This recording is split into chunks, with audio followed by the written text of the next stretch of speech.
Buenas tardes. ¿Estamos todos, Grecia? Buenas tardes con todos. Doctora, buenas tardes. Me estoy tratando de comunicar con los defensores públicos. No le capté.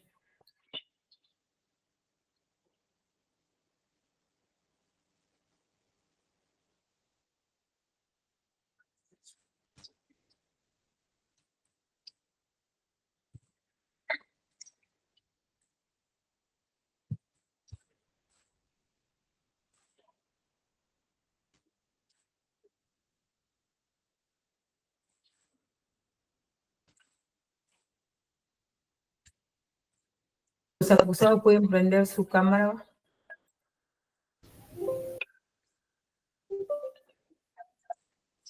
Buenas tardes. Buenas tardes, señor. También buenas tardes. Señora Abraham, todavía un momento me parece. Buenas tardes. Sí, Buenas prenda su tardes. cámara. Ok, buenas tardes. Están todos ustedes. Falta Hernández Barbadillo, ¿se unió? Doctora, al momento de hacer el llamado tampoco estuvo presente el abogado Zurriba de Neira. Bien. El Bien. abogado Valverde Martínez tampoco no. ¿Quién? El abogado Valverde Martínez tampoco. Bueno, vamos a esperar que se vayan uniendo. La señorita presidenta. Acá estoy, doctora. Ay, doctora, buenas tardes, Ana. Cámara prendida. Sí, ya la vi. Vamos en todo caso a dar inicio a las audiencias. La señora, está la doctora Buenas Fernández. tardes. Buenas tardes, señores magistrados. Buenas tardes con todos. Sí, estoy viendo acá, sí, está el Señora doctor magistrada, Espinosa. buenas tardes.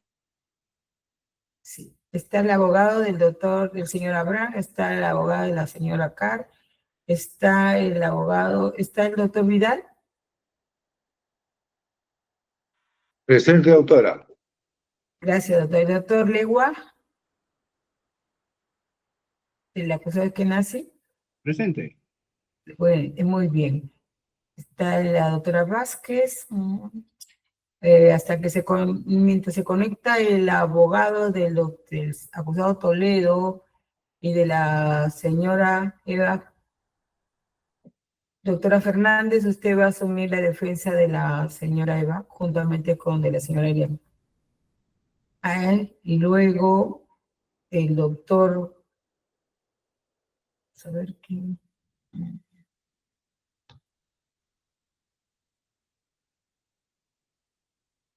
El doctor Espinosa, es abogado de Brandano, asumirá la defensa hasta que se conecte del acusado Toledo.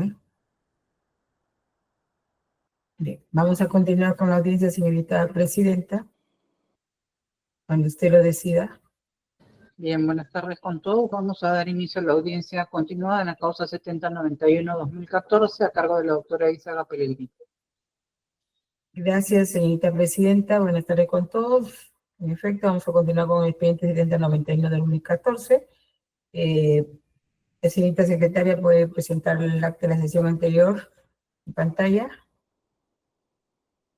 Sí, doctor, Se deja constancia que al inicio de la audiencia no se encuentra presente el abogado del acusado Toledo, así como de la acusada Eva Fermengu,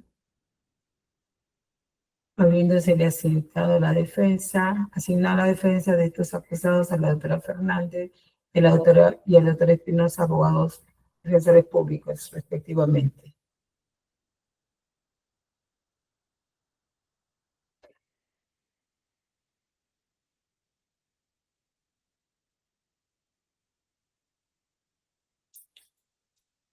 Señorita secretaria, en todo caso, fíjese si se les ha mandado el INA a los señores abogados, y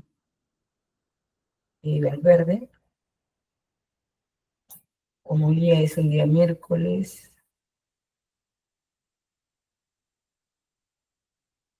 La Rodríguez se ofició también, ¿no?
Señorita fiscal, buenas tardes. ¿Alguna observación al acta de la sesión anterior? Contiene los alegatos realizados por el abogado del acusado Toledo.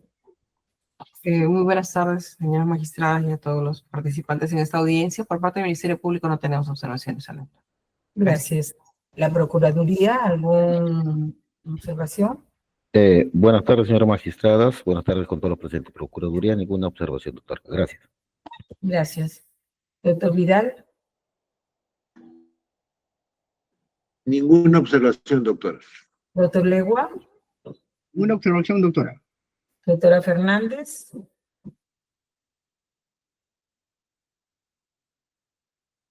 doctora Fernández, Ninguna observación, señorita magistrada. doctor Espinosa, Con su venia, señorita magistrada, muy buenas tardes con todos los presentes, sin observación alguna. gracias. ¿Y la doctora Vázquez? Ninguna observación, doctora. Gracias. No habiendo observaciones, se tiene por el acta de sesión anterior y la señorita presidenta la firmará como corresponde. Vamos a continuar con el proceso, escuchando al doctor Vidal sus alegatos a favor de su patrocinado. Le escuchamos, doctor. Muchas gracias, señora magistrada. ¿Me escuchan bien? Ok, perfecto. Sí. Voy a comenzar mi alegato señalando como cuestión preliminar que mi patrocinado es absolutamente inocente de los cargos que se le imputan. Y no solamente ello, además de ello, mi patrocinado ni siquiera ha tenido participación en los hechos que se han descrito en la acusación fiscal y en los hechos que se han debatido en el juicio oral. Y a continuación vamos a demostrar a cabalidad todas estas circunstancias que acabo de mencionar. Quiero comenzar,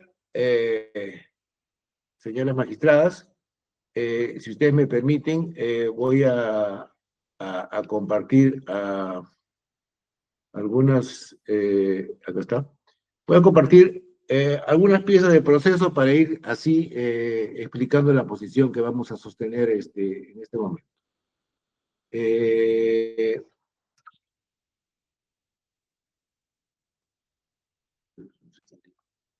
Ya, ok. Voy a irme a la acusación fiscal, o vamos a referirnos, perdón, a la acusación fiscal que se formuló en audiencias anteriores, para así poder establecer exactamente cuáles son los cargos que se imputan a mi patrocinado. Voy a leer rápidamente lo que dice la fiscal en relación al señor Shai Dallon. Dice, respecto de Shai Dallon, la imputación individual formulada establece que habría participado en la recepción de fondos e inversiones de procedencia ilícita desde la cuenta de confiado hacia las empresas Milán Ecotech, la cual fue constituida en Costa Rica y de cuyo directorio formaba parte. Asimismo, se ha determinado que al descubrirse el dinero o las adquisiciones efectuadas en el Perú, participó en la remisión de los fondos existentes en Ecoteva hacia la empresa Ecostate. En cuanto al mismo, se han identificado documentos específicos, tales como los documentos que habría suscrito y presentado ante el Banco de Costa Rica, con el fin de aperturar las cuentas de la empresa Milán. Entre estas documentaciones se encuentran certificaciones, solicitudes de cuentas universales y otros instrumentos bancarios en los cuales habría participado directamente. Más adelante, para simplemente corroborar o complementar lo dicho, dice la señora fiscal, así como el documento emitido ante el notario público de Costa Rica, Harley Wallstein Rubinstein, en el que se acredita su participación en dicha empresa, entendiéndose Milán Ecotech. Acá hay varias afirmaciones de la Fiscalía que no han sido probadas y que en estos momentos las vamos a comenzar a describir.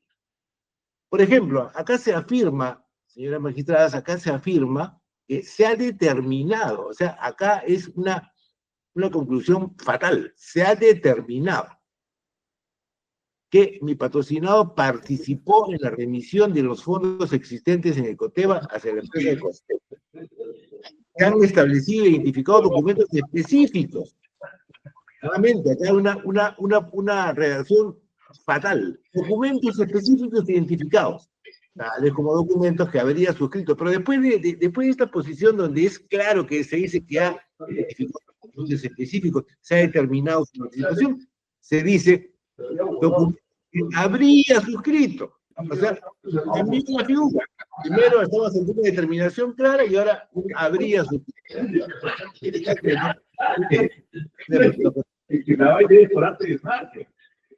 Esto dice la Fiscalía y esto no ha sido probado por la Fiscalía como lo vamos a mostrar a continuación. Hay un cuadro que la Fiscalía también presenta, que básicamente resume lo mismo que acabamos de decir y que no lo voy a leer, pero acá lo presento, donde también se establece, por ejemplo, que ingresó en la cuenta bancaria de la persona jurídica Milán Ecotech, la cual fue constituida en Costa Rica con el apoyo de terceras personas vinculadas directamente a él. ¿Quiénes son esas terceras personas? Vinculadas directamente a él. ¿Cuáles son? ¿Dónde están? Etcétera.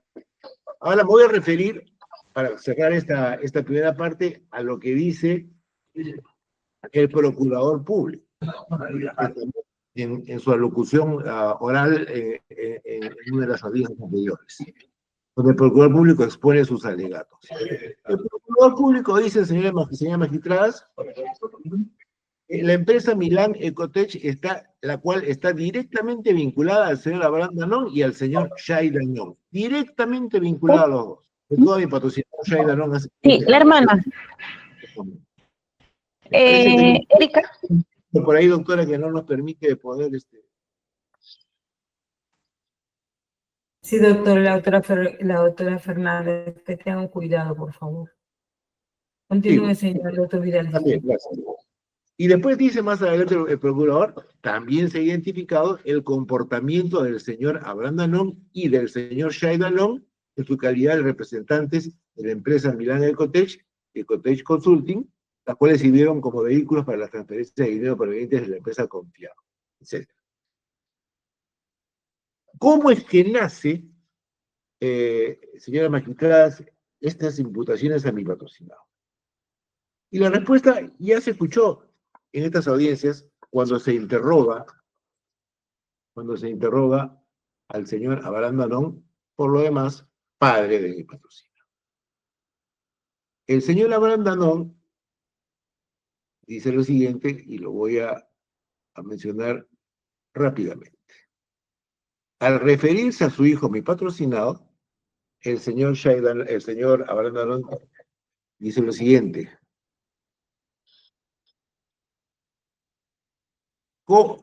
Se le pregunta, ¿cómo es que se inscribió un poder a favor de Shai Danón y a su vez hacerlo aparecer como accionista? Y él contesta, conversé con el notario Harry Wallstein Rubinstein, un amigo, y me sugirió hacerlo así. Lo registró, no requería la presencia de Shai, yo tenía una fotocopia de su pasaporte en el teléfono y se la di.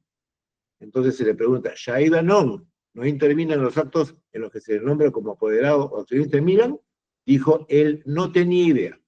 Luego, Shai Danón, ¿conocía de la existencia de Milán? Dijo que no. Luego, las transferencias que Milán efectuó o los recibos de dinero que tuvo esa empresa, ¿por quién fue ejecutado como representante de Milán Ecotech? Dijo, yo fui presidente, accionista y dueño de la cuenta. Existe un documento, se le pregunta, existe un documento de fecha 9 de septiembre del año 2009 emitido por el notario Harry Wallstein Rubinstein, donde se señala que Shai Danón es accionista de Milán Ecotech Consulting.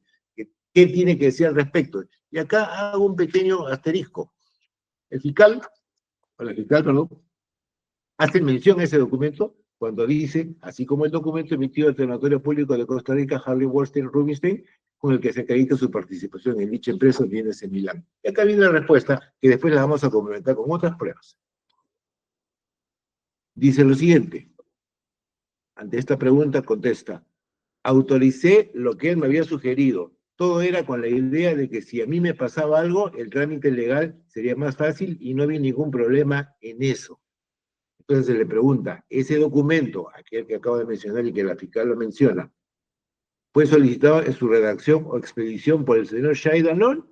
La respuesta es, Shai no tenía conocimiento de nada, es ajeno a esto. Nuevamente se le pregunta, ¿conocía el documento de fecha 9 de septiembre de 2009? Dijo, no tenía conocimiento de nada. Yo casi no recuerdo de qué se trata. Pregunta, ¿el señor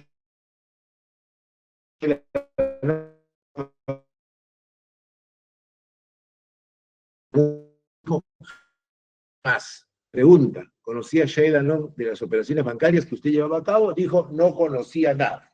Ahora, terminando esto, ustedes me dirán, y con cierta razón, pero es el padre. Y como es el padre, está defendiendo al hijo y quiere exculparlo de cualquier algo en su contra. Bueno, es un pensamiento razonable, pero eso no es así. No es así y lo vamos a demostrar en este momento. En primer lugar, hay una certificación de los registros públicos de Costa Rica, que la estoy exhibiendo en este momento, donde en efecto aparece que el señor Shai Danon es secretario de Milano Ecotech, pero déjeme decirle algo como cuestión inicial para examinar este documento. Si ustedes leen la fecha de inscripción del cargo de secretario, es el 17 de diciembre del 2007. Y dice Shai Danon, mal escrito Shai Danon, representación judicial y extrajudicial, vigencia y vencimiento. Y si ustedes ven, señoras magistradas, más adelante lo voy a exhibir, pero si ustedes ven las transferencias, acá lo voy a poner mejor, si ustedes ven las transferencias que se hicieron a la cuenta de Milano Ecotech, todas arrancan el 5 de diciembre de 2006, como lo muestro en este documento, que es la acusación fiscal escrita, firmada por el doctor Vela Barba, aquí a la izquierda lo pueden ver. Entonces, la pregunta cae por su propio peso. ¿Cómo podemos afirmar que el señor Shai Danon, secretario de Milano Ecotech, a partir del 2007, pueda haber sido aquel que hizo las transferencias que se mencionan acá, que comenzaron el 5 de diciembre del 2006? Es verdad que continuaron después del periodo que él aparece como secretario. Sin embargo, comenzaron mucho tiempo antes. Entonces, no es razonable pensar que él pudo haber hecho o haber recibido esas transferencias porque él no existía para la empresa. Eso por un lado. Por otro lado, aparece otro documento, que también se menciona por la Fiscalía, y que es el documento que en estos momentos exhibo, que es otorgado por el notario Harry Wallstein Rubinstein, notario público con oficina abierta en la ciudad de San José, etcétera, y que certifica que en el libro de matrícula de acciones o registro de accionistas de la empresa Milano Ecotech Consulting aparece el capital social y aparece que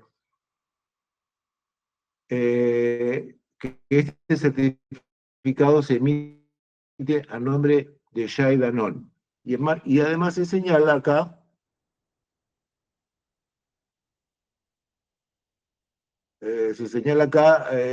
cuestiones vinculadas a la empresa y que este documento fue otorgado por Shai Danon, fue otorgado a solicitud de Shai Danon. La firma que aparece ahí, señores magistradas, no es la de Shai Danon, es la del notario. Voy a volver a este documento después, porque es muy importante para lo que voy a señalar después. Lo cierto es que a partir de esta lectura y de estas lecturas, queda claro que mi patrocinado en ningún momento ha representado en efecto a Milano Ecotech, en ningún momento ha suscrito ningún documento de transferencias bancarias o de apertura de cuentas o de recepción de dineros, ni menos cualquier documento que implique la representación que se alega él tenía sobre esta empresa. Por lo tanto, Shai Danon no ha participado en nada de lo que se disputa. Y a continuación vamos a demostrar eso. Ya hablé de las transferencias, que se efectuaron inclusive cuando él no era secretario de la empresa. Vamos a ver qué dice el notario Melvin Ruderman, que también declaró en audiencia pública.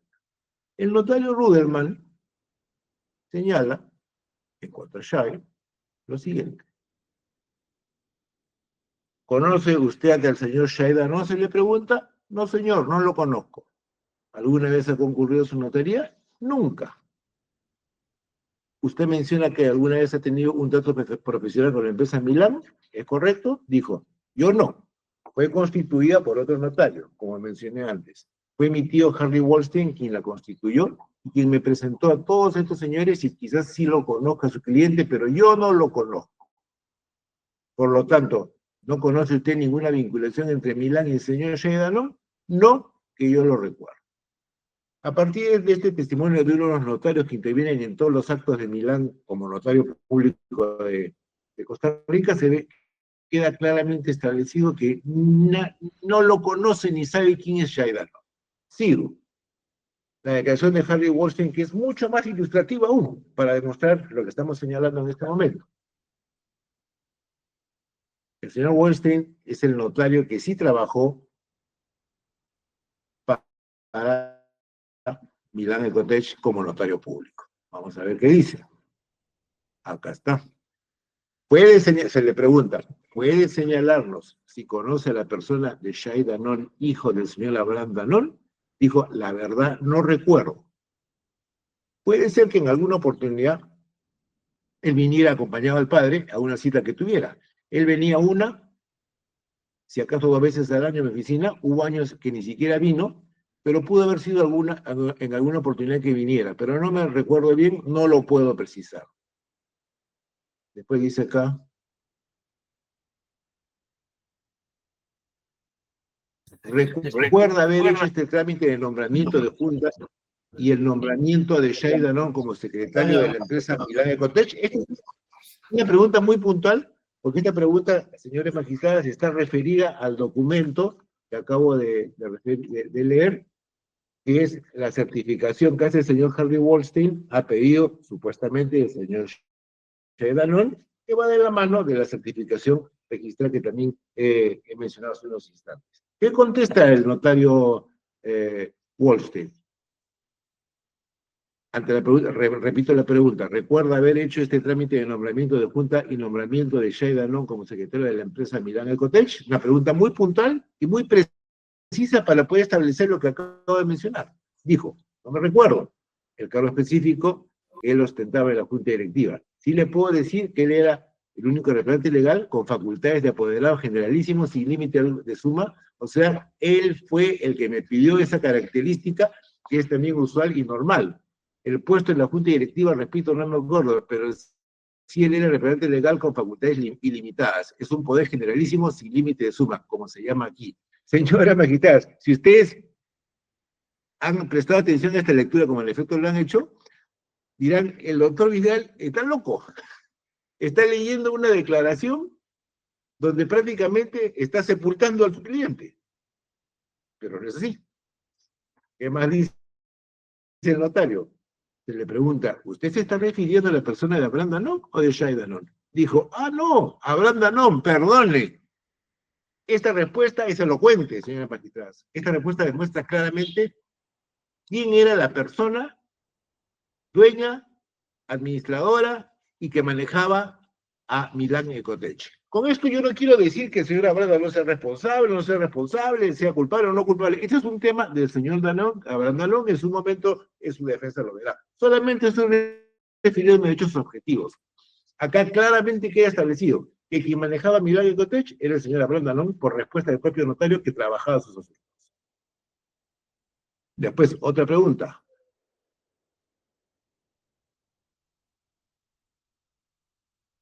Mi pregunta estaba referida, se le repregunta, al cargo que usted registra como secretario, al cargo que usted registra como secretario de Shai Danon. En el nombramiento del Registro Público de Costa Rica aparece la Junta Directiva, presidente Abraham Danon y secretario Shai Danon.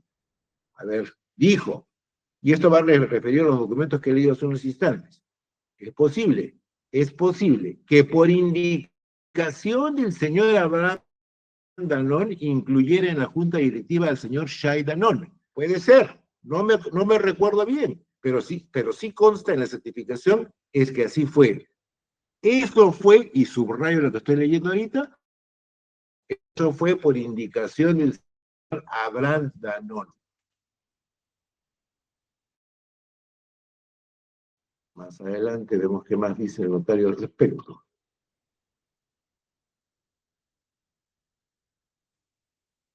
Se le pregunta después al mismo señor notario Weinstein.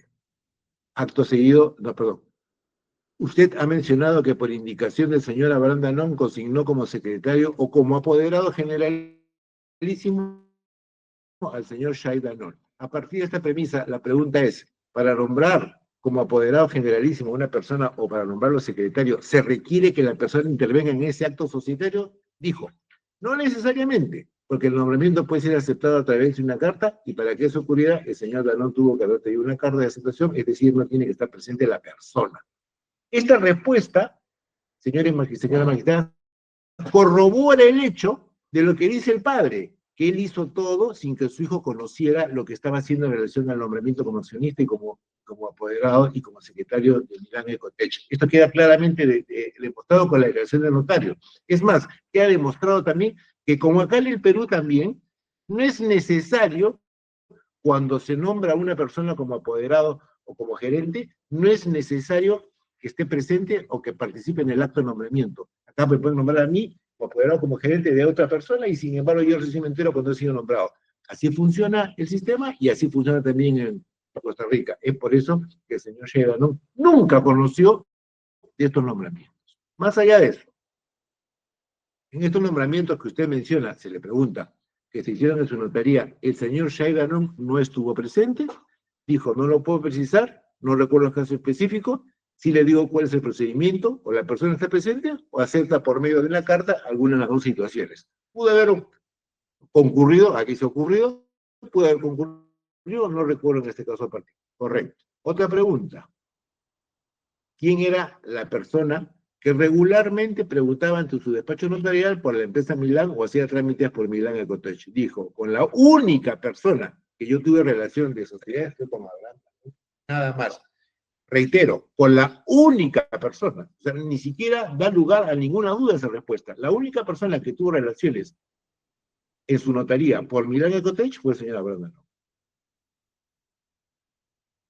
Después acá viene una respuesta que ilustra claramente las razones de la génesis del documento que hemos leído hace unos instantes y que se llama, y que es una certificación, donde se supone que ha sido hecha a solicitud del señor Sheinbaum. Voy a leer lo que dice el notario en relación a esta certificación que ya la leí y ya la hemos exhibido también. Dice acá, existe en el expediente judicial, nos referimos a este expediente, al de este caso, una certificación hecha por usted de fecha 9 de septiembre del año 2009, que es la certificación que he leído hace unos instantes, que está inserta en el expediente judicial de la foja 30.161. Es una certificación que se le va a poner a la vista, donde usted certifica que el señor Sheinbaum era accionista de Milán Ecotech Consulting. Dijo, la estoy viendo a través de la cámara, pero ¿cuál es su pregunta? La pregunta es, ¿este tipo de documentos también se hacía a pedido del señor Abraham Danón? Y contesta el notario, es correcto, porque uno podía hacer lo que se llama actos extraprotocolarios, es decir, todos los actos notariales se asientan en un libro que se llama protocolos, pero también hay actos extraprotocolarios, que son certificaciones de propiedad de las acciones, entre otros, y eso se hace en base a los libros respectivos. Si esa certificación se hizo, que no recuerdo la circunstancia en la cual se hizo, fue con la vista del libro de registro de accionistas. O sea, ese libro lo custodiaba el señor Abraham Danón. Se le sigue preguntando al respecto. El señor Abraham Danón le pide que haga el certificado, ese certificado, perdón, y contesta, me pide, pero para yo hacerlo tengo que verificar que el libro de registro de accionistas dijera que el socio o la acción tal había cedido o endosada a X persona. Tiene que hacerse con vista al libro. Se le pregunta, ¿es el señor Abraham Danón quien le lleve el libro para que haga el certificado? Es correcto. En otras palabras, en cuanto a este documento, que es uno de los sustentos de la tesis fiscal, este documento fue hecho por el notario Wolstein a pedido del señor Abraham Danón, sin ninguna intervención ni menos conocimiento del señor Sheinbaum, como ya acabo de demostrarlo. Y no solamente eso, si ustedes ven el documento, señor magistradas, el documento no lleva la firma del señor Sheinbaum, solamente la firma del notario Wolstein. Vamos ahora a revisar, para seguir con la tesis de que el señor Sheinbaum ni siquiera participó en los hechos que se le imputan. Vamos ahora a hacer algunas revisiones de 2 o 3 o 4 testimoniales que claramente señalan o claramente marcan nuestra posición de que el señor Sheinbaum es ajeno a los hechos que se le imputan. Sabi Saylan en acto público también Cuando se le pregunta por el señor Abraham Dalón, contesta.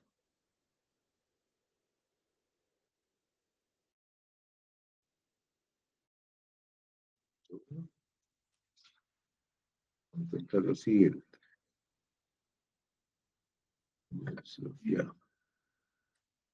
La señora fiscal superior le pregunta, ¿conoce a Shay Danón? Y contesta el señor Sabi Ceylan, conozco a Shay Danón, es el hijo de Avi Danón. Él, si bien no recuerda, en el año 2003 se mudó con su familia de Israel al Perú. Vivió en el Perú un par de años. Y en algunos de mis viajes a Lima, en un momento social me encontré con él. Sigue preguntando a la señora fiscal.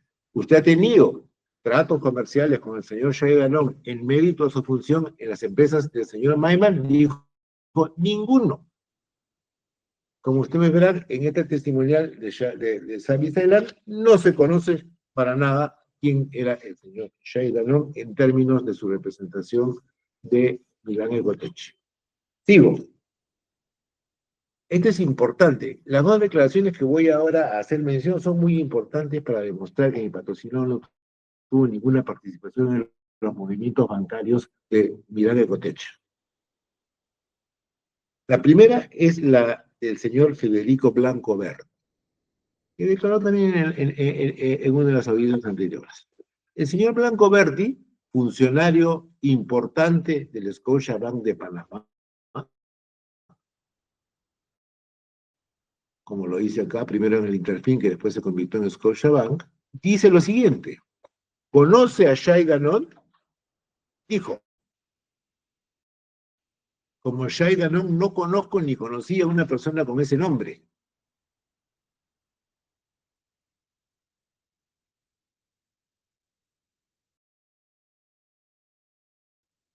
Esta respuesta, que es básicamente la que nos interesa a nosotros, claramente denota, señoras magistradas, que el señor Federico Blanco Berti, el funcionario que manejaba las cuentas bancarias en el Scotiabank correspondientes a Milán, no conocía ni conoce al señor Shay Danón.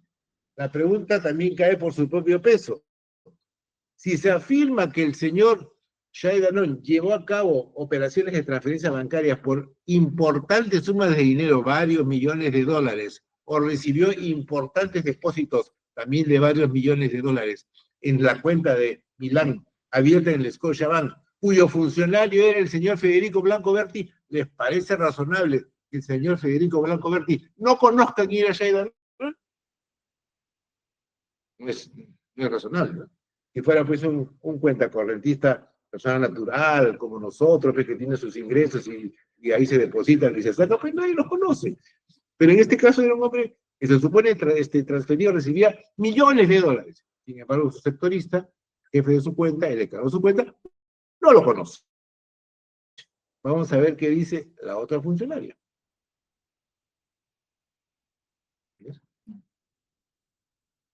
Me refiero, señores magistrados, a María del Milagro López Gamboa, que también ha declarado en una audiencia pública anterior. Esta señora, también funcionaria importante de la oficina de banca privada, directora de la oficina de banca privada del Scotiabank Costa Rica, dice lo siguiente. ¿Conoce al señor Abraham Danón? Estoy hablando de Abraham Danón, ¿no? Por si acaso. Dijo, sí, era mi cliente de la oficina, era mi cliente de la oficina, no mi cliente. O sea, se refiere a no mi cliente personal.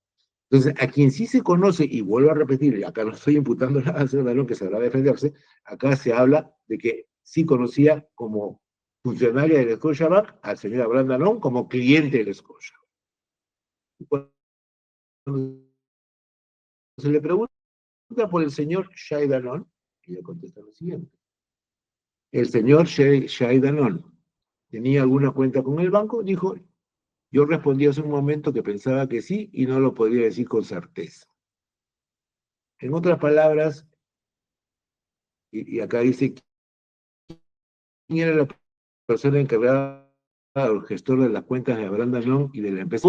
Era la persona Federico, a quien me acabo de referir hace unos instantes.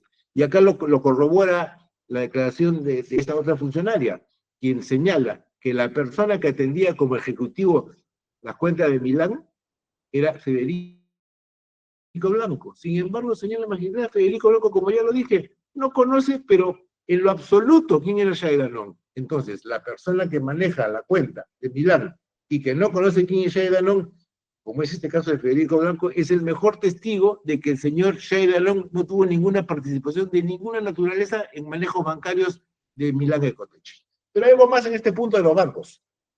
Estaba olvidado. Hemos mencionado ya que el señor Shai Danoon no tenía ninguna participación de ninguna naturaleza, como ya viene siendo demostrado. Pero además tampoco está demostrado, y esto es importante, señora magistrada, tampoco está demostrado, y estas declaraciones de los funcionarios bancarios lo demuestran de alguna manera, tampoco está demostrado que los poderes que supuestamente tenía el señor Shai Danoon en Milán Ecotech estaban registrados en el banco Scotiabank, por lo cual, a partir de ese registro, él podía manejar las cuentas de Milán. Ni siquiera eso se ha demostrado, con lo cual no hay ninguna manera de poder establecerse ninguna participación bancaria en el señor Shai Danoon en relación a Milán. Voy a referirme ahora a los peritos que han participado durante la investigación y que después han ratificado sus actuaciones a nivel del juicio oral. Fundamentalmente me voy a referir, señoras magistradas, a los peritos José Luis Arca San Martín y Edgardo Aníbal Elorrueto, que ellos han declarado también en juicio oral, como aparece en las actas que, por ejemplo, la que estoy mostrando en este momento. Dice, se le hace una pregunta, ¿no? Y voy a referir básicamente a Shai Danoon en este caso. En cuanto al punto 7 de la pericia, se establece la determinación de cuentas personales del investigado Shai Danoon. ¿Qué cantidades de dinero han sido aperturadas en las cuentas del banco Scotiabank por entiéndase por eso Shai Danoon? Y lo que contestan los peritos es, en realidad, no se tiene mayor documentación sobre Shai Danoon y no podemos corroborar fehacientemente con cuentas bancarias de que estos son los importes que debe corresponder a la remuneración del señor Shai Danoon o a los ingresos que ha podido tener Shai Danoon. El otro perito responde. El señor Arca San Martín responde. Claro, como dice mi colega, solamente pues es un reporte bancario, o sea, donde se llenan datos, y en este registro de datos se indica que el señor Shai Danoon percibe $19,000 y que el movimiento estimado de las operaciones de la cuenta empresarial tiene un volumen mensual de ingresos de $7,340,000. Pero, dice el perito, no hay ningún sustento documentario que evidencie lo que se ha registrado en ese listado, en ese reporte. O sea, el propio perito deslinda cualquier participación en estos movimientos bancarios de mi patrocinador Shai Danoon. Más adelante, existe otra precisión de los peritos, que lo pongo en este momento para que se pueda apreciar. Seguidamente, la directora de debates invita a la defensa del acusado Shai Danoon a realizar las preguntas. ¿Usted conoce al señor Shai Danoon? Dijo, no. ¿Usted hace referencia o menciona en su informe al señor Shai Danoon? Dijo, no. Como usted verá, señoras magistradas,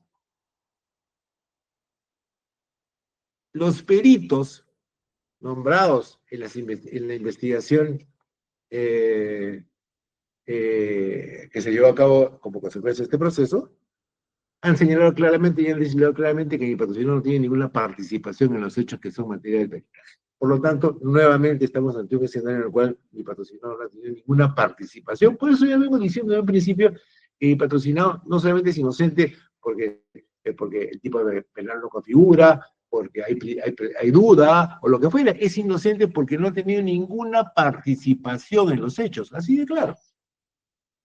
Voy a referirme ahora a la declaración, iba a obviarlo, pero bueno, lo voy a mencionar. Hay también otro perito, el señor Adrián Artemio Mamani, que es un perito de la Unidad de Investigación Financiera, donde ante la pregunta si conoce a Shai Danoon, dice tampoco conocerlo, ni tampoco haber efectuado ningún peritaje en relación a esta persona, con lo cual, nuevamente queda demostrado que mi patrocinado es ajeno. Dice, ¿usted conoce a Shai Danoon? Dijo, no. ¿Usted hace referencia o menciona en su informe al señor Shai Danoon? Dijo, no. Y ahora quiero referirme, señoras magistradas,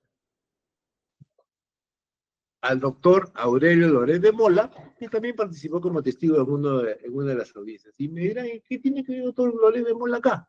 Tiene mucho que ver como una comparación. El doctor Loret de Mola fue propuesto como apoderado de la empresa Ecoteva Consulting Group, fue propuesto el doctor Loret de Mola. Y esta empresa, en efecto, vía Junta General de Accionistas, le confiere un poder al doctor Loret de Mola, sin su conocimiento y sin su intervención, como él mismo lo dice acá. ¿A qué viene esto? Lo voy a leer acá y después voy a explicarlo. Usted ha señalado que el poder lo recibe de la persona de Melvin Ruderman. ¿Usted lo conocía a esta persona? Dijo que no. Más acá dice.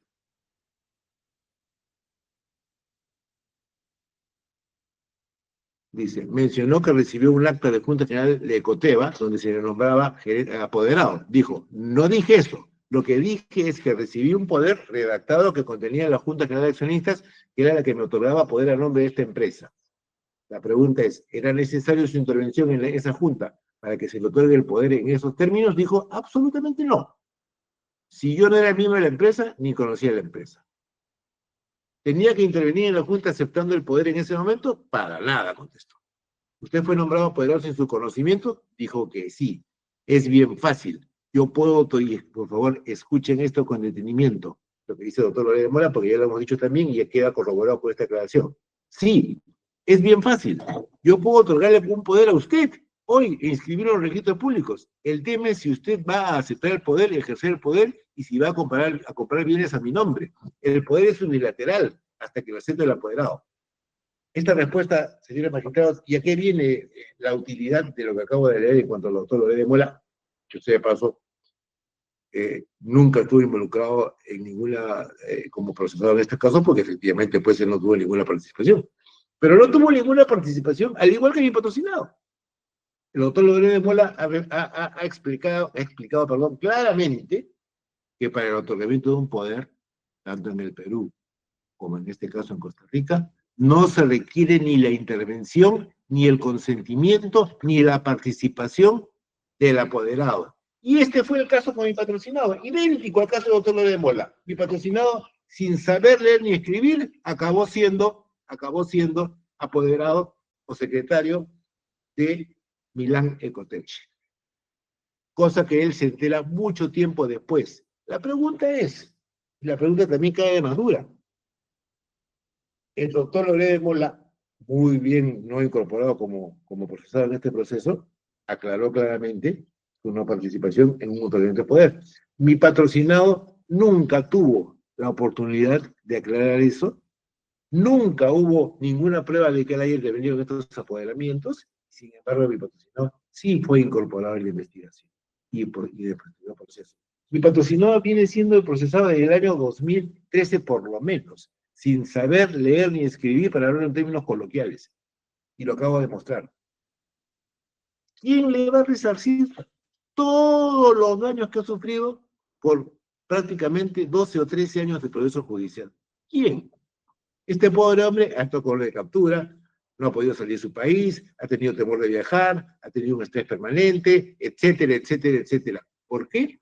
Por hechos en los cuales él no ha participado, por imputaciones no probadas, por la afirmación de que firmó documentos que no existen, por la afirmación de que intervino en operaciones en las cuales nunca intervino, por afirmaciones que representó una empresa que jamás representó, por afirmaciones de que participó en la constitución de la empresa que está claramente acreditado, nunca participó, por afirmaciones de que hizo transferencias en el año 2006, cuando en el año 2006 no era nada en la empresa. Mi patrocinado no tiene nada que ver en este proceso, señoras magistradas. Por lo tanto, acá no cabe otra solución que su absolución. Acá no vamos a venir a decir si encuadra o no encuadra su participación en el tipo penal, porque acá es simple y claro. No hay ningún tipo de participación de mi patrocinado en los hechos. Mi patrocinado es como si no existiera para este proceso. Sin embargo, llevan 12 años, está indebidamente e injustamente procesado. Por estas consideraciones y por todo lo demás que ya no lo quiero mencionar para no aburrir a la sala, queda claro que mi patrocinado no ha tenido ninguna participación en los hechos y queda claro, por lo tanto, que es completamente inocente de cualquier cargo que se le impute. Bajo esos términos, señora magistrada, solicito que en su oportunidad mi patrocinado sea absuelto de todos los cargos que pesan en su contra. Muchas gracias. Muy bien, doctor Vidal, tanto usted como el doctor Su que hagan llegar sus conclusiones por escrito a la brevedad del caso. De igual manera, la señora fiscal y la procuraduría. Vamos a escuchar al doctor Legua hacer sus alegatos. Gracias. Buenas tardes al colegiado. Permítame, por favor, compartir las diapositivas que tenemos acá.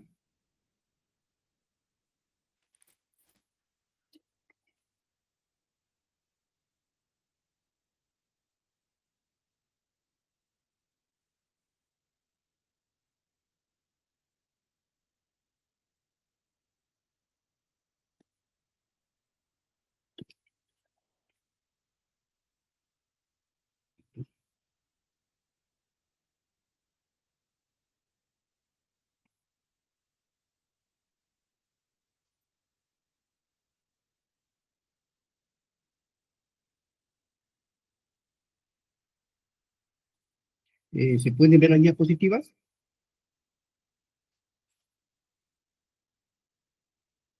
Dígame, por favor. Doctor, no se visualiza. ¿Se pueden visualizar? Muchas gracias.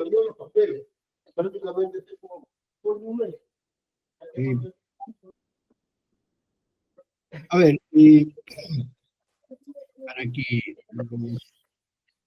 los participantes en la audiencia, si fueran tan amables, de tratar de suprimir los ruidos a fin de no, a fin de evitar las desconcentraciones. Muchas gracias. La defensa del señor David Abraham Eskenazi Becerra hace sus alegatos de clausura en este proceso oral, solicitando a la sala la absolución de mi patrocinado de todos los cargos que se le atribuyen, en razón a que a través de este juicio no se ha podido demostrar que él haya tenido participación de los hechos previos ni de la conversión que se le atribuye de acuerdo a la hipótesis del Ministerio Público. Hay hechos concretos que el Ministerio Público le atribuyen como a mi patrocinado respecto a la supuesta conversión de un supuesto dinero maculado en la adquisición de 2 bienes inmuebles y el pago de 2 hipotecas vinculadas a la propiedad de Casa Camacho y a la propiedad de Punta Sal, calificándole su participación del señor Eskenazi como cómplice primario de doña Eva Fernand. Resulta necesario, para la emisión de la sentencia, deba considerar que la imputación tiene evidentes valencias insubsanables que hace que no se haya demostrado alguna responsabilidad fuera de la ley del señor Eskenazi. Doctor Legua, disculpe usted, ¿va a presentar diapositivas? Porque hasta ahora no hay. Ya, perfecto. Es lo Ok. que... No se visualiza. Ok, no se ha visualizado.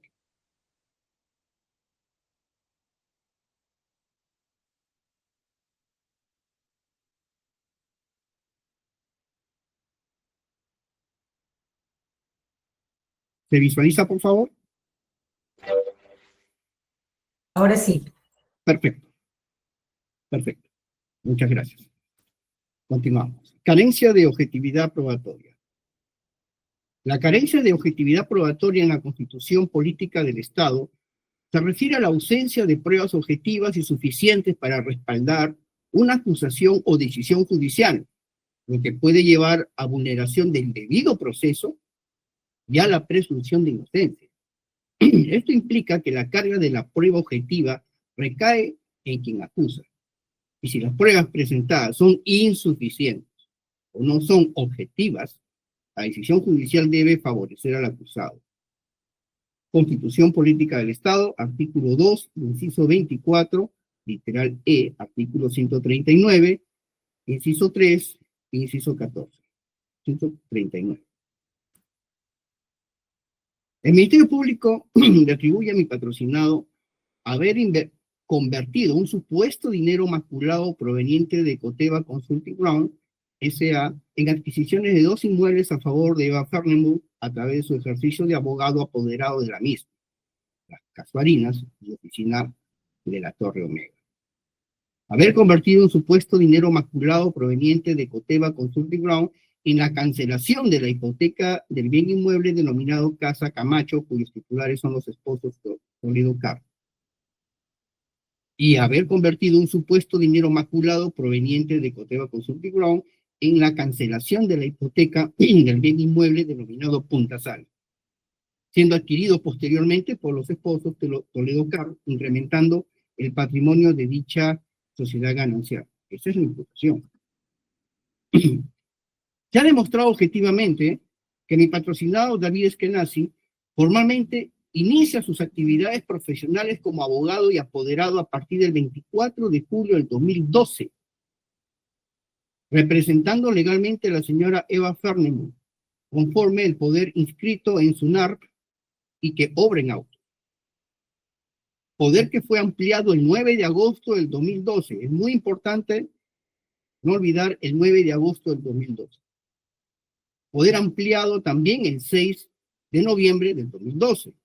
Poderes que obran en el expediente a fojas 544 a 549, que corresponde a la partida 12.88806 de SUNAR. Respecto a la representación, conforme al artículo 190 del Código Civil, dispone, por el mandato, el mandatario se obliga a realizar una o más actos jurídicos por cuenta e interés del mandante. Y como complemento tenemos el artículo 1794 del Código Civil, que habla de la responsabilidad del mandatario, que dispone, si el mandatario, el apoderado, utiliza en su beneficio y o destino o a otro fin el dinero o los bienes que se le ha de emplear para el cumplimiento del mandato. Ojo que el cumplimiento del mandato se refiere que todo mandato, todo poder tiene un objetivo como acto jurídico y que deba entregar al mandante, está obligado a la restitución y al pago de la indemnización por daños y perjuicios. Por esta responsabilidad que le impone la ley, el apoderado debe cumplir las instrucciones de su poderdante y cumplir el objetivo del poder como acto jurídico. En tal sentido, las facultades otorgadas por la señora Eva Fernenburg al abogado Eskenazi, este último atendió cada una de sus instrucciones. Caso contrario, la apoderdante hubiera ejercido alguna acción legal en contra del apoderado o por algún perjuicio que pudo haber irrogado o revocado el poder, cosa que no sucedió. Los pagos de las compraventas de los inmuebles denominadas Casuarinas y casa y oficina de la Torre Omega fueron instrucciones del apoderdante Eva Fernenburg, conforme es indicado en las declaraciones tanto de ella como de mi patrocinado por la exclusiva relación cliente-abogado, apoderado. Por eso es que nadie más puede referir al respecto. Lo que se dio dentro del periodo de vigencia del poder, por lo que dichos pagos y actos jurídicos son inmaculadamente legales. El pago de la cancelación de la hipoteca del bien inmueble denominado Casa Camacho y de Punta Sal fue en ejercicio de las facultades otorgadas en el poder antes mencionado, y no por instrucciones del apoderdante, toda vez que la señora Eva Fernenburg era la propietaria de dicho dinero, siendo que el señor Eskenazi estaba facultado para realizar las gestiones necesarias conforme lo indica el artículo 1792 y 1793. Ojo, 1792, extensión del mandato. El mandato comprende no solo los actos para los cuales ha sido conferido, sino también para aquellos necesarios para el cumplimiento. Si no hubiera habido instrucciones para ejercer dichas facultades de gestión contenidas en el poder, hubiera existido un grave perjuicio patrimonial para la señora Fernenburg, quien era la propietaria de dicho dinero. Y hasta la fecha sostenemos que la señora Eva Fernandes era propietaria del dinero, que estaba en la cuenta de ahorros del BCP a su nombre, porque no existía forma u otra manera de dudar de ello, toda vez que el dinero, antes de ingresar al BCP, en el 2012, primero pasa por un filtro de importante relevancia para esta defensa, que es el examen del oficial de cumplimiento del BCP. Es un funcionario facultado por la resolución SBS 8930 del año 2012, que lo obliga a examinar y verificar que el dinero sea de fuente ilícita. Y para dicha verificación, la ley lo autoriza a realizar distintos exámenes verificables, como llamar por teléfono a la fuente, solicitar copias y etc., acopiando información y emitir un informe a la Unidad de Inteligencia Financiera de este país. Facultades que ningún ciudadano de a pie, como el señor Eskenazi, ni el mismo gerente del BCP la tendría. En su momento, esta defensa solicitó que tuviera presente el expediente administrativo del BCP, elaborado por el oficial de cumplimiento de dicho banco, el cual tendría información de relevancia jurídica para la importante decisión que deberá emitirse en la sentencia, la cual debe ser sustentada sobre la objetividad de los hechos reales. En tal sentido, ¿cómo es que el señor Eskenazi debía presumir una supuesta ilicitud de dinero, según la imputación fiscal? Si este se encontraba bancarizado, en todo caso debería estar también enjuiciado el oficial de cumplimiento del BCP, toda vez que en el supuesto de que dicho dinero hubiera sido ilícito, el dinero al ingresar al sistema bancario peruano legalmente le da una legal titularidad en el territorio nacional como patrimonio económico a su propietario. En tal sentido, ya habría una conversión a dinero bancarizado disponible, patrimonio económico, constituyéndose en un bien patrimonial legal en el Perú, por lo que no podríamos juzgar que las compras de los inmuebles y el pago de las hipotecas sean actos de conversión, cuando la conversión, supuestamente, ya se habrá hecho en el banco al ingresar al sistema bancario de dicho dinero, al aperturar las cuentas de ahorro, por lo que la ley de lavado de activos vigente en el 2012 no señala que se deba juzgar una disposición de dinero que supuestamente se ha convertido anteriormente. Es decir, no existe conversión de la conversión.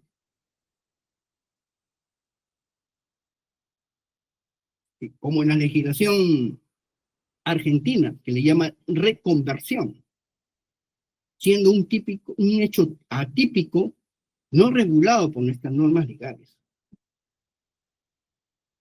Otro punto importante sobre debió presumir es la conducta que destaca el Ministerio Público del abogado Loret de Mola, mostrándolo que él sí presumió, al haber dado un formulario de preguntas que no le fue respondida, y que dicho cuidado le permitió no aceptar ser apoderado. Esta parte, dijo no aceptar ser apoderado, es porque le consultaron cómo se le habían planteado.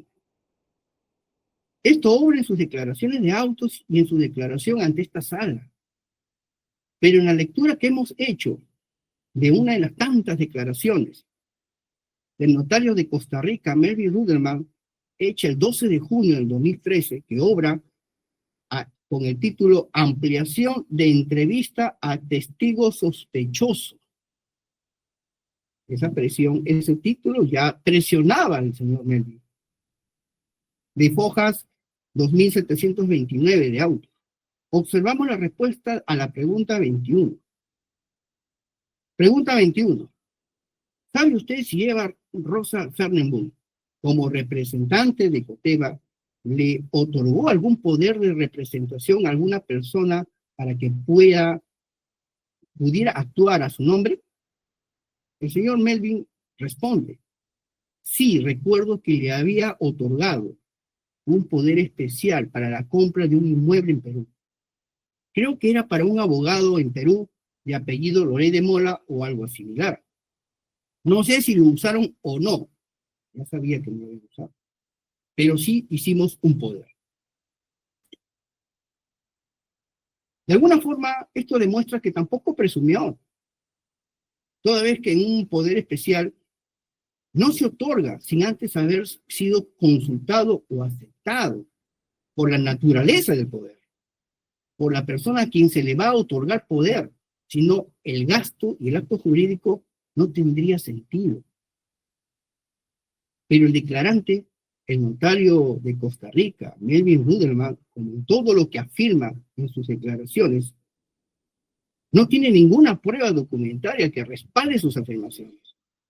Sin embargo, es absolutamente cierto, por las declaraciones de las partes y los documentos que lo demuestran así, que dicho notario de Costa Rica, Melvin Rudelman, creó unos instrumentos jurídicos, como son las personas jurídicas, entre ellas Ecoteva Consulting Ground, S.A., con los cuales supuestamente se hizo una serie de actividades que el Ministerio Público hoy señala como que fueron usadas para realizar supuestos lavados de activos en perjuicio del Estado peruano.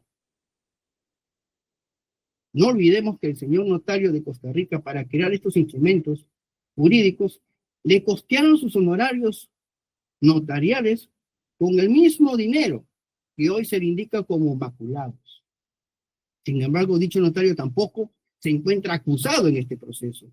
Entre sus múltiples declaraciones, ¿alguien le preguntó si conocía el origen de los fondos? No. Considerando los altos montos y la utilidad supuestamente ilícita que iba a tener estas personas jurídicas, algo debía haber sabido.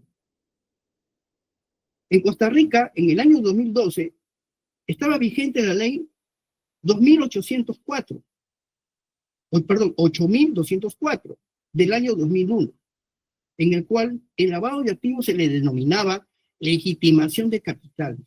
Y en el artículo 69, específicamente en 2 puntos, en el literal B y en la parte final, nos dice: será sancionado con pena de prisión de 8 a 20 años quien oculte o encubra la verdadera naturaleza, el origen, la ubicación, el destino, el movimiento o los derechos sobre los bienes o la propiedad de estos, a sabiendas de que procedan directa o indirectamente de un delito que dentro de su rango de penas pueden ser sancionados con pena de prisión de 4 a más. Y abajo sale: la pena será de 10 a 20 años de prisión cuando los bienes de interés económico se originen en alguno de los delitos relacionados con el tráfico ilícito de estupefacientes, sustancias psicotrópicas, legitimación de capital y demás. Durante la investigación, alguien se preguntó si el notario de Costa Rica, si no hubiera creado estas personas jurídicas como Ecoteva Consulting Ground y otras, que según la imputación del Ministerio Público fueron utilizadas para que se concretara el supuesto delito de lavado de activos en agravio del Estado peruano, alguna información debió haber tenido. Si la imputación tuviera algún vestigio de realidad objetiva, el notario estaría procesado en este juicio. Porque su conducta neutra está y estaría cuestionada. Nadie lo investigó. Este testigo ha sido utilizado para incriminar a otras personas, pero jamás fue investigado sobre su supuesta responsabilidad en los supuestos hechos en materia del presente juicio, por encubrimiento o ocultamiento a través de dichas empresas para perjudicar al Perú.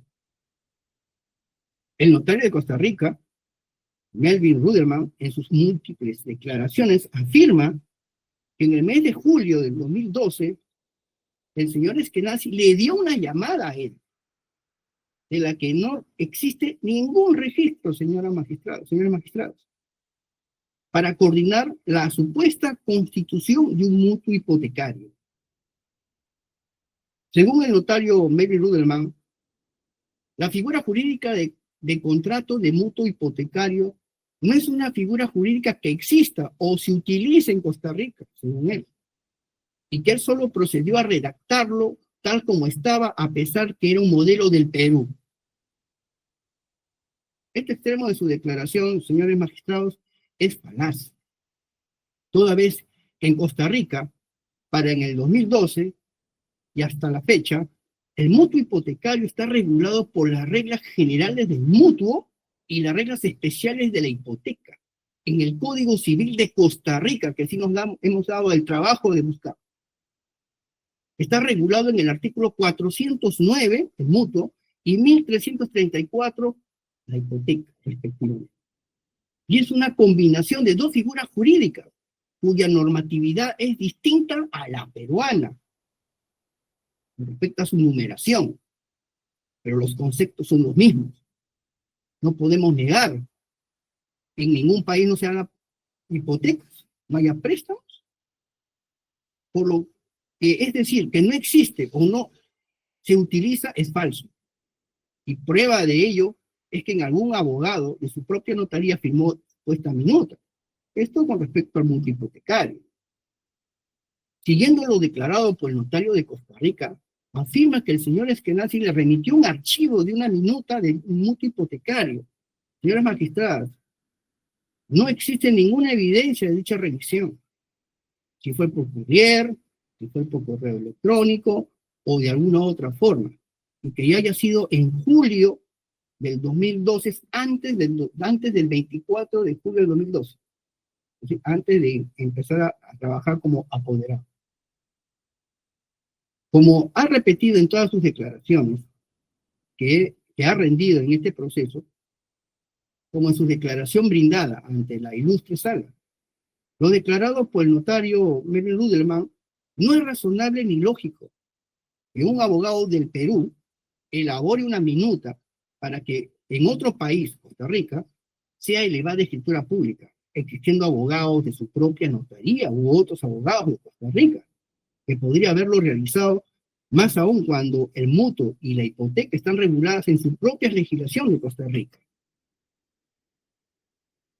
No es razonable ni lógico que exista un contrato de mutuo hipotecario cuyo fin es regular un préstamo, así como la garantía prendaria, en el mes de julio del 2012, antes del 24 de julio del 2012. Cuando las compras del inmueble, de las casuarinas, la primera compra, fue el 26 de julio del 2012, y la oficina de la Torre Omega se realizó el 5 de septiembre del 2012. Para la fecha que indica el notario que le remitieron dicho archivo, señores, no había inmueble que hipotecar todavía. Este punto para la defensa es muy importante, porque demuestra claramente que no existe ningún acto fuera del poder, ni de su vigencia, por lo que no existe la frase se haya excedido del poder, por lo que es una falacia del notario Melvin Rudelman en este punto, que no existe la objetividad de la realidad. Cabe indicar que no existe ningún documento al respecto en autos que respalde la declaración sobre este punto del notario de Costa Rica, Melvin Rudelman, por lo que no tiene ninguna relevancia jurídica para la imputación, por lo que no es demostrable en este extremo la hipótesis fiscal. Y que a ello mi patrocinado lo ha contradicho con no es cierto, por lo que no se puede demostrar lo que no existe. Debemos aclarar que sí reconocemos que en el mes de marzo del 2013, el notario Melvin Rudelman lo llamó al señor Eskenazi. Esto es en honor a la verdad, porque tenemos que decir la verdad. Nada que esconder. Por encargo de su poderdante, para coordinar la inscripción acá en Perú de un contrato de mutuo hipotecario ajeno al señor Eskenazi, el cual se había formalizado en Costa Rica. Para esa fecha, aún el señor Eskenazi seguía siendo apoderado de la señora Eva Fernández, habiéndole mencionado esta última que lo llamaría dicho notario previamente. Habiendo atendido sus instrucciones para dicho trámite, el cual no se pudo inscribir en SUNAR, posteriormente cesó sus servicios profesionales en marzo de 2013. Respecto a la declaración testimonial del notario de Sullana, Roberto Corno Llori, en sus declaraciones y la rendida ante esta ilustre sala, se tiene que la única intervención que tuvo el señor Eskenazi fue para coordinar la cancelación de la hipoteca de la casa de Punta Sal. Únicamente pago. Coordinación que se hizo con el personal de la notaría por vía llamada telefónica y correos, conforme lo indica el notario Roberto Corno y mi patrocinado en sus declaraciones. Jamás se comunicó directamente con el notario, sino a través de su personal encargado con el trámite de escrituras públicas, como en todas las notarías. Hay personal que empieza a atender los servicios de la notaría. No necesariamente tenga que entrevistarse o pedírselo al notario. Habiendo extendido la minuta de compraventa de Punta Sal y demás trámites, otros abogados ajenos al señor Eskenazi. Prueba de ello es que la minuta de cancelación la llevó el mismo señor Francisco Elguero, tal como lo ha declarado el mismo testigo, y señaló que no conocía al señor Eskenazi también, y que dicha minuta fue firmada por uno de sus abogados de la notaría, no existiendo ninguna participación ni interés directo del señor Eskenazi. En un extremo de la declaración de este testigo hecho ante esta sala, afirmó que el señor Eskenazi se había identificado como abogado del señor Toledo. Cuando esta defensa le preguntó si le constaba dicha identificación, dijo que su personal le había dicho. Es decir, no le constaba. Por lo que claro está que el señor jamás fue abogado de la familia Toledo Cabo. Ningún testigo y ningún documento lo indica así. Es así que los documentos presentados por el mismo notario de Sullana, como los correos electrónicos y la carta, en ningún momento existe dicha presentación, y que las coordinaciones fue para la cancelación de la hipoteca de la casa de Punta Sal, algo que se hizo por instrucciones de su poderdante, ya que era dinero de Eva Fernemund, de la cuenta de ahorros del BCP, pago que se realizó el 4 de septiembre de 2012, en vigencia del poder. Otro punto importante es aclarar las tantas veces mencionadas que el señor Eskenazi excedió del poder que se le otorgó por haber hecho retiros a través de la tarjeta bancaria del cajero del BCP. Ante esto debo indicar que en la ampliación del poder del 9 de agosto del 2012, en la cláusula primera, literal A y literal B, se le faculta al señor Eskenazi lo siguiente. A. Abrir o cerrar toda clase de cuentas bancarias, sean de ahorros, corrientes o de cualquier otro tipo, como sin garantía, haciendo ellas depósitos y retiro de dinero. Y en la B, el apoderado podrá, en nombre y representación de su poderdante, realizar retiros a través de cajero electrónico. Tendrán los poderes sin limitación alguna para realizar los trámites ante el banco o entidad financiera para la renovación de la tarjeta de débito y obtener la clave de seguridad de dicha tarjeta. Y otra vez volvemos al artículo 1792. El mandato comprende no solo los actos para los cuales ha sido conferido, sino también aquellos que son necesarios para su cumplimiento. Con toda claridad, el señor Eskenazi se encontraba facultado para hacer esos retiros con la tarjeta de débito, que sabemos que es limitada, todo retiro por cajero electrónico. No con eso se va a pagar definitivamente las compras, sino para gastos menores, con instrucciones de su poderdante. En tal sentido, no existe ningún acto que se haya excedido de los poderes otorgados y que los pagos realizados de dicha cuenta siempre fue con autorización de la señora Eva Fernemund, su poderdante. Caso contrario, hubiera sido perjudicada en su patrimonio, que hubiera realizado acciones legales en contra del señor Eskenazi, lo que no ha sucedido.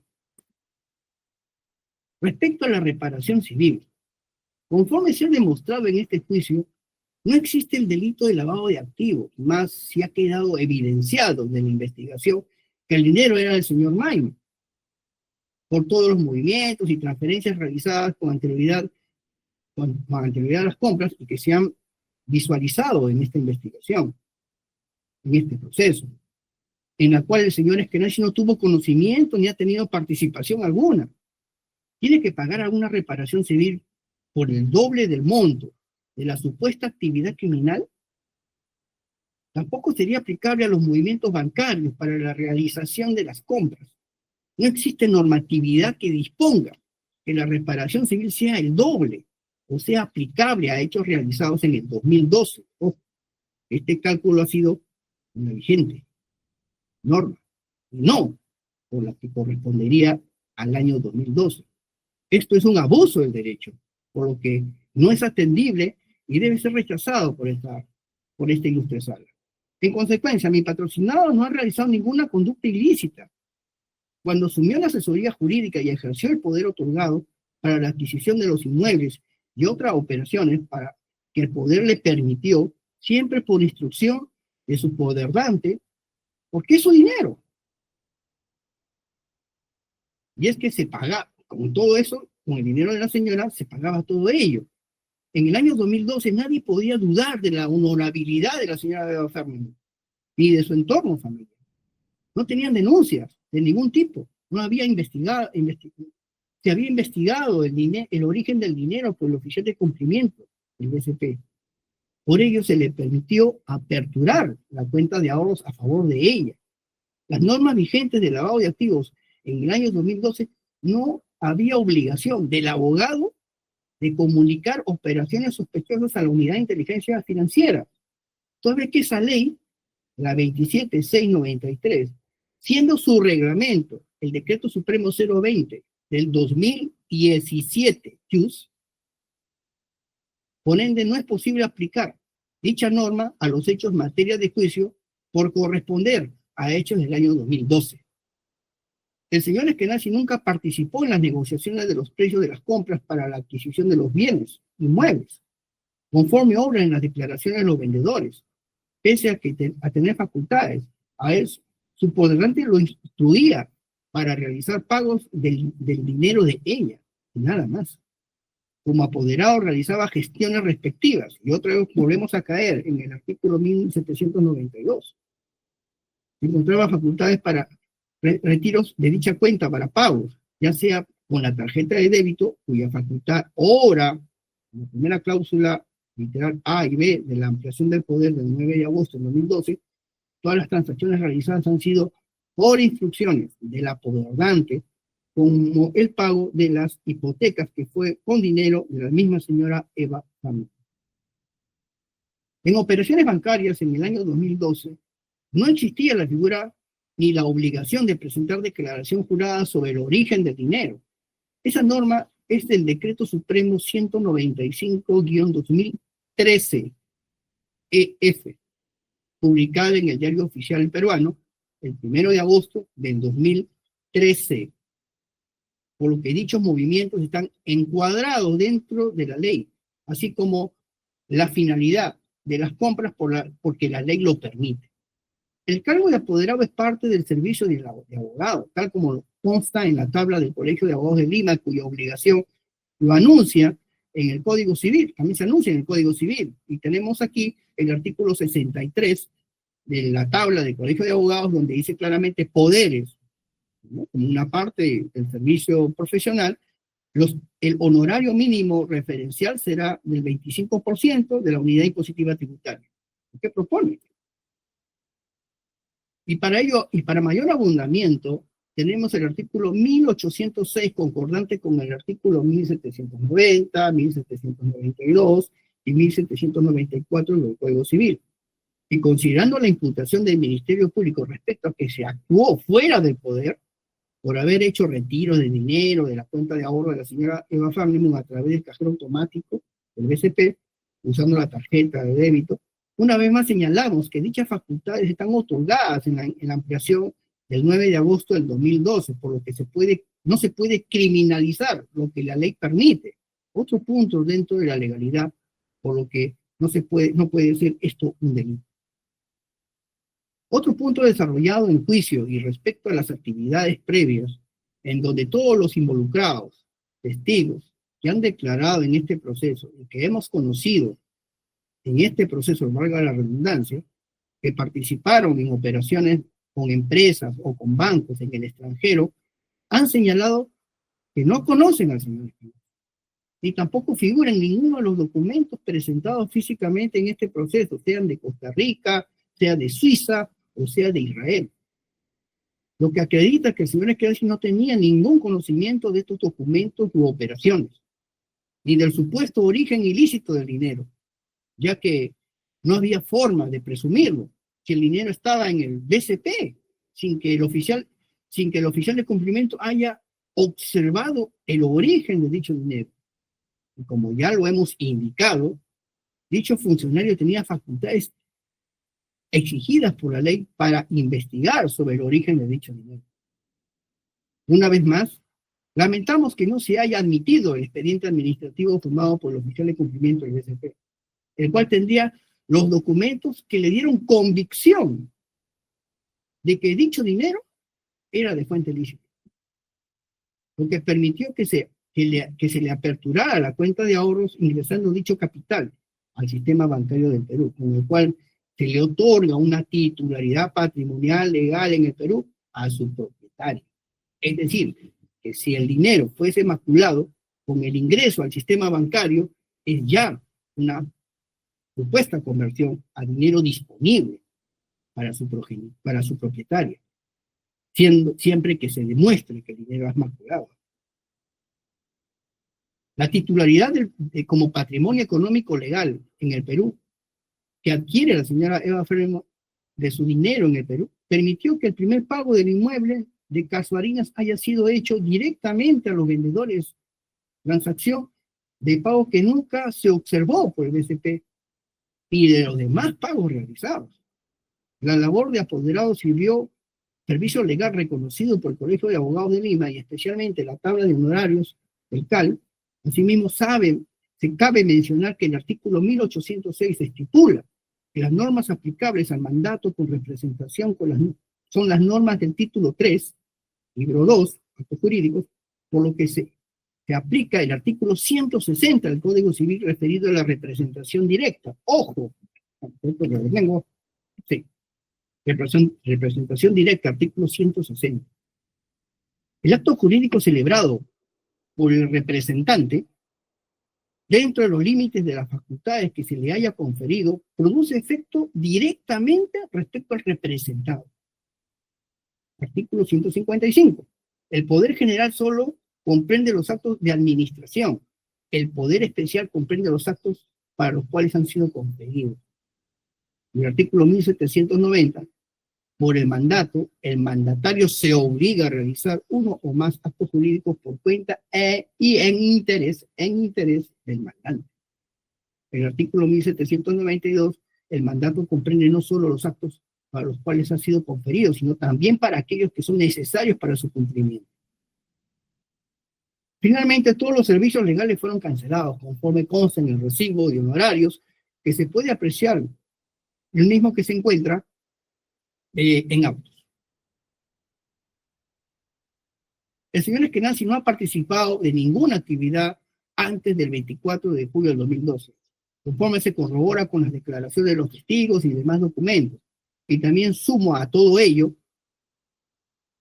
que el señor Eskenazi, en el presente proceso, ha tenido una conducta procesal intachable, de cumplimiento, puntualidad y respeto por la autoridad en todas las instancias. Conforme se puede apreciar desde el inicio del presente proceso hasta la fecha, conserva su estado de comparecencia sin restricción. No ha faltado a ninguna citación sobre este caso, encontrándose muy interesado que esto se resuelva lo antes posible, ya que por el tema mediático viene siendo afectado en su honor y en su buen nombre como profesional y como persona. Es así que mi patrocinador no está obligado a pagar ninguna reparación civil por un delito que no ha cometido.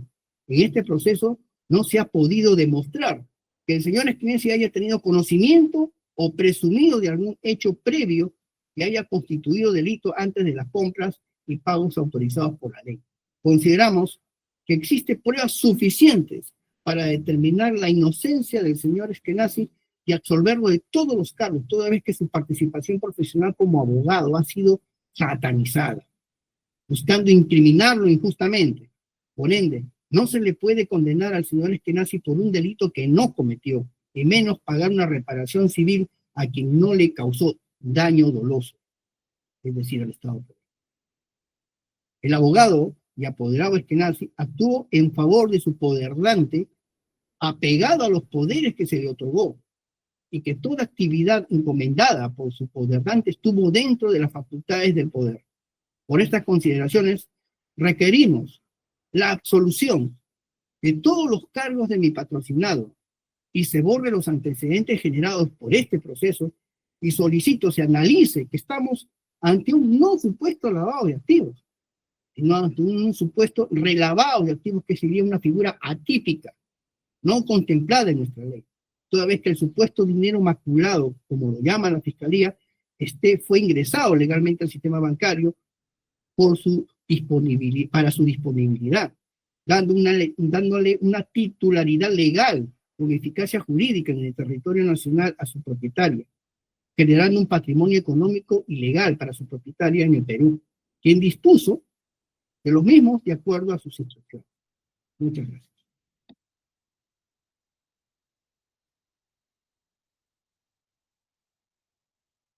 Terminó, señor abogado. Bien, habiendo escuchado los alegatos, tanto del doctor Vidal como el doctor Legua, vamos a suspender la audiencia porque acá en la sala tenemos otros procesos, otras audiencias que se han señalado para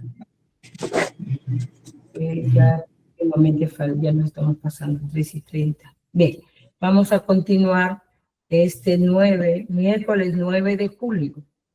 9 de julio, donde van a ser los alegatos. Doctor Valverde, buenas tardes. Hay que consignarlo en el acta, me parece que ingresó bastante tiempo atrás. El 9 de julio vamos a escuchar los alegatos del doctor Valverde y de la doctora Fernández, para que ya ellos dos vienen ya preparados. Vamos a hacer la audiencia en el espacio que nos han cedido de 3:30 a 4:30. A ver si lo podemos hacer en ese horario de los dos abogados. Y nos vemos para esa fecha. Buenas tardes, el acusado Toledo. Hasta luego con todos. Nos vemos el día. Buenas tardes. No, doctora, permiso. Buenas tardes a todos. Gracias, doctora, por la... Gracias, buenas tardes. Buenas tardes con todos.